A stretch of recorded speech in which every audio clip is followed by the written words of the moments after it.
لا نبی آبادی، لا نبی آبادی، لا نبی آبادی. والصلاة والسلام على من لا نبي بعده. أما بعد فأعوذ بالله من الشيطان الرجيم. بسم الله الرحمن الرحيم. ما كان محمد أبا أحد من رجالكم ولكن رسول الله وخاتم النبيين. قال الله تبارك وتعالى في شان حبيبه مخبرا وآمرا: إن الله وملائكته يصلون على النبي يا أيها الذين آمنوا صلوا عليه وسلموا تسليما. يا رب صل وسلم دائما أبدا، يا رب صل وسلم دائما أبدا على حبيبك خير الخلق كلهم. هو الحبيب الذي ترجى شفاعته، هو الحبيب الذي ترجى شفاعته لكل حول من الأحوال مقتحم. قابل احترام علماء کرام، مشائخ النظام، میرے دور دراز سے آنے والے بھائیو، السلام علیکم. میں شاہین ختم نبوت حضرت علامہ مولانا اللہ وسلم صاحب، ان کے لیے دعا گو کہ اللہ ان کو صحت کے ساتھ عمر دراز عطا فرمائے، تاکہ یہ ختم نبوت کے حوالے سے بہاریں چلتی ہیں انشاءاللہ.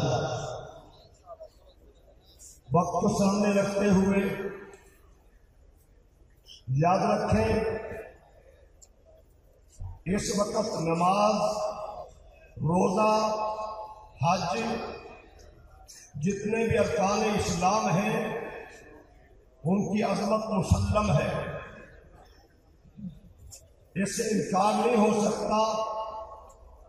لیکن اس دور میں ختم نبوت کے لیے کوشش کرنا، تگ و دو کرنا، اس کی حفاظت کرنا، اس کا اجر سب سے زیادہ ہے.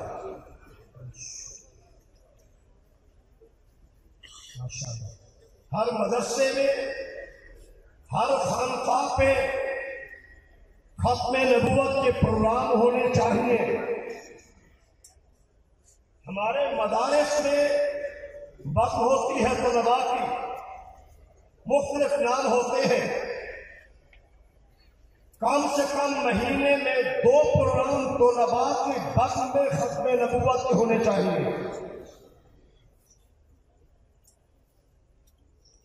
جمعہ کے موقع پر علماء کرام ہر مہینے ختم نبوت کے حوالے سے آگاہی دیں. بہت سارے لوگوں کو اس بارے علم نہیں ہے. اس وقت دنیا کا سب سے بڑا مقبول چہرہ قادیانی کا ہے. اس وقت سب سے بڑا فکر قادیانی کا ہے. اگر آپ تھوڑا سا غور کریں، قادیانی کو سامنے کر کے یہودی بھی پیچھے ہے، عیسائی بھی پیچھے ہے، ہندو بھی پیچھے ہے، سکھ بھی پیچھے ہے. دنیا کی تمام کافر قوتیں قادیانی کے پیچھے کھڑی ہے. سامنے علم کر کے اسلام کا مذاق بھی اڑاتے ہیں، اسلام کے ساتھ دشمنی کا اظہار بھی کرتے ہیں. رب ذوالجلال کی عظمت کی قسم ہے، جب تک حضور کے ختم نبوت کے شہدائی موجود ہے، قادیانی ہمارا کچھ نہیں کر سکتا.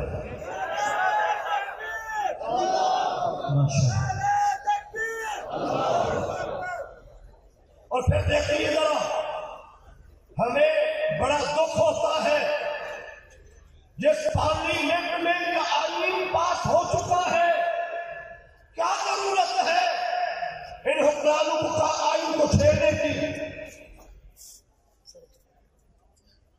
کیوں ختم نبوت کے یہ باغی بنتے ہیں؟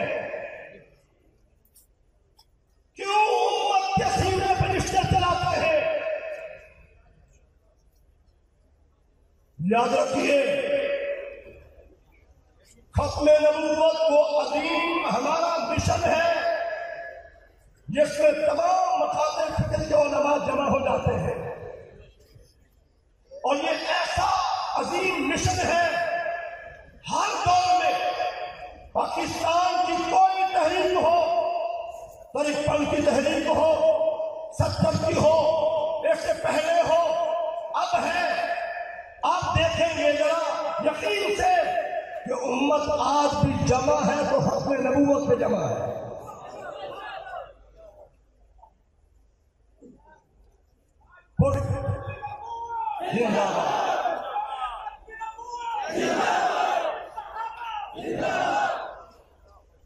بڑے فتنوں کا دور ہے، یہ حقیقت ہے کہ ہمارے حکمران اس گورنمنٹ کے دور میں شیعہ کو پروموٹ کیا گیا یا قادیانی کو پروموٹ کیا گیا۔ اس پاکستان کی آبادی میں کتنا شیعہ ہے، کتنا قادیانی ہے، کروڑوں میں اہل سنت ہے، اور پھر عجیب ڈرامہ ہے، عجیب تماشا ہے کہ ہمارے وزیر اعظم کو ختم نبوت کا لفظ ہی نہیں آتا۔ جی بڑا اچھا خطاب کرتے ہیں، انگلش اچھی بولتے ہیں، جی بڑی بات کر سکتے ہیں، ان کا بات کرنے کا انداز ہے، ہمیں تو سمجھ نہیں آتا جو نبی رحمت کی ختم نبوت کے حوالے سے جن کو ختم نبوت کا لفظ بھی نہ آئے، ہماری نظر میں ہمارے وزیر اعظم صاحب علم نہیں ہے، ہماری نظر میں ہمارے وزیر اعظم صاحب علم نہیں ہے۔ میرے بھائیوں کو غور کرنا، حکمرانوں کو سوچنا چاہیے کہ ختم نبوت کے محافظ، اس کے شہدائی، اس کے عاشق، ہر جوان اس کے سینے میں ختم نبوت کی محبت موجود ہے، اور ہم جان دینے کے لیے تیار ہیں۔ کوئی ہمیں یہ نہ بتلائے کہ ہم حکمرانوں کے ذریعے سے قادیانیت مسلط کر دیں گے۔ رب الجلال کی عظمت کی قسم ہے، جس طرح امام مالک نے فرمایا، جب تک ایک مسلمان زندہ ہے، ایک مسلمان زندہ ہے، اس کو یہ حق حاصل نہیں کہ حضور کے گستاخی کرنے والے موجود ہوں۔ ہم اس جناب نگر میں یہ پیغام دیتے ہیں۔ اچھا ایک بات آپ کروں، حضور رحمت للعالمین کی سیرت کے حوالے سے کتابیں عام شائع ہوتی ہیں، قادیانی اپنی کتابیں شائع نہیں کرتے۔ میں دعوت فکر دیتا ہوں قادیانی کو، اپنے انگریز کے پٹھو خود کاٹا پودے، دنیا کے بڑے دجال، دنیا کے بڑے فتنہ پھیلانے والے شخص کی کتابیں پڑھیں، آپ کو ایک صفحے پر کئی تضاد نظر آئیں گے، کئی تضاد نظر آئیں گے، کئی جھوٹ نظر آئیں گے۔ آج بھی اگر قادیانی تعصب کی عینک اتار کر مرزا کی کتابیں پڑھیں، میں یقین سے کہتا ہوں آج بھی حضور کا کلمہ پڑھے، ایک صفحے پہ کچھ کہتا ہے، دوسرے پہ کچھ کہتا ہے۔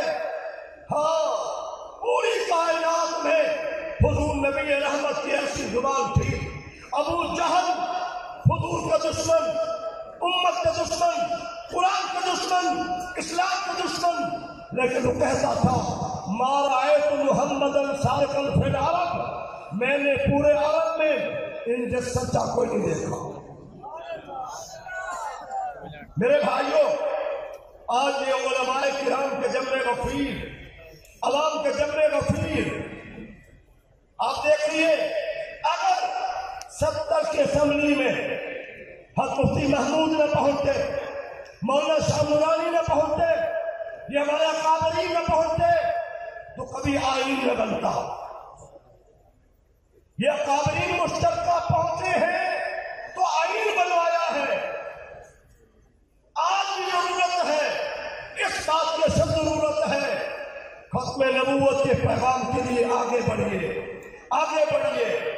میرے بھی شب روز ماشاءاللہ پروگرام ہو رہے ہیں، میں ہر جگہ یہ پیغام دے رہا ہوں اور آپ کو بھی پیغام دیتا ہوں کہ ہر آدمی کم سے کم ایک آیت ختم نبوت کی خود بھی یاد کرے، اپنی بیوی کو بھی یاد کروائے، اپنے بیٹے کو بھی یاد کروائے، اپنی بیٹی کو بھی یاد کروائے، اور کم سے کم ایک حدیث ختم نبوت کے موضوع پر پوری فیملی کو یاد کرائے۔ کیا کیا ہے؟ آپ اتفاق کرتے ہیں؟ اپنے قریب عالم دین سے رابطہ کیجیے، مولانا ختم نبوت کے حوالے سے کم ایک آیت اور ایک حدیث لکھ دیجیے، میں خود بھی یاد کروں گا، اپنی بیوی کو بھی یاد کرواؤں گا، اپنے بیٹے کو بھی یاد کرواؤں گا، اپنی بیٹی کو بھی یاد کرواؤں گا۔ انشاءاللہ ہر گھر کے اندر باپ سے لے کر بیٹے بیٹی تک ہر بندہ ختم نبوت کے محافظ بن جائے۔ میں نعرہ لگاتا ہوں ختم نبوت کے حوالے سے، پورے جوش سے جذبے سے آپ کو جواب دینا ہے۔ تاجدار ختم نبوت، تاجدار ختم نبوت، تاجدار ختم نبوت۔ اللہ میرا بہت ناصر ہو، آمین۔ حضرات